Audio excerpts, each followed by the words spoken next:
নমস্কার বন্ধুরা, আমার ছাদ বাগানে যে দুটি গোলাপ গাছ রয়েছে, আমি গোলাপ গাছ সাধারণত অ্যাভয়েড করে চলি, কারণ এই গোলাপ গাছের প্রচুর ট্রিটমেন্ট থাকে। কারণ সব সময় এদের পরিচর্যা করা হয়ে ওঠে না। সেই জন্য দুটি গোলাপ গাছ আমি এনেছিলাম, একটি মেয়ের অনুরোধে আর একটি আমার নিজের নিচে লাগানো ছিল। এই গোলাপ গাছটি তার থেকে কাটিং থেকে আমি তৈরি করেছিলাম। আর এর ডাল ছাঁটাই কাটাই করব করে আর করা হয়ে ওঠেনি। দেখুন বন্ধুরা, কত নতুন নতুন কুড়ি আসতে শুরু হয়ে গেছে। এখানে তো ফুল ফুটতে শুরু করে দিয়েছে, আর এইখানেও দেখুন কত কুড়ি আসতে শুরু করে দিয়েছে। এই পর্যায়ে আমি কি করব ভেবে পাচ্ছি না। বন্ধুরা, আমি ভেবেছিলাম যে আমার এই গোলাপ গাছগুলোর ডাল আমি কাটবো না, কারণ দেখুন এটি সাদা গোলাপ আর এটি আমার নর্মাল যে গোলাপি গোলাপ।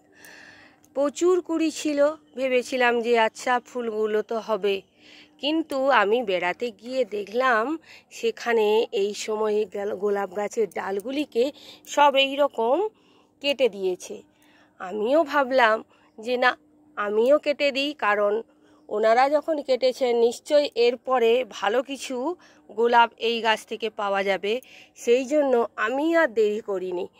সেই জন্য আমিও কি করেছি, যে কাটার নিয়ে টুকটুক করে ডালগুলি কেটে দিয়েছি। কেটে দেওয়ার পরে দেখুন নতুন কিন্তু ব্রাঞ্চ আসছে। এই ব্রাঞ্চগুলি থেকেই কিন্তু নতুন নতুন ফুল ফুটবে এবং সুন্দর ভালো ফুল ফুটবে। দেখুন আমি কিন্তু এখনও সেরকম কোনো খাবারও দিইনি, দেব, যেহেতু গোলাপ গাছ একটু খাদ্য বেশি ভালোবাসে। এটাকে এখন এই বৃষ্টির মরশুম চলছে আবার নতুন করে, তাই বৃষ্টির জলে তো অনেক উপাদান থাকে, সেই জন্য আর দিচ্ছি না। এই কিছুদিন পর আমি এখানে পটাশ সমৃদ্ধ খাবার আমি এখানে দিয়ে দেব।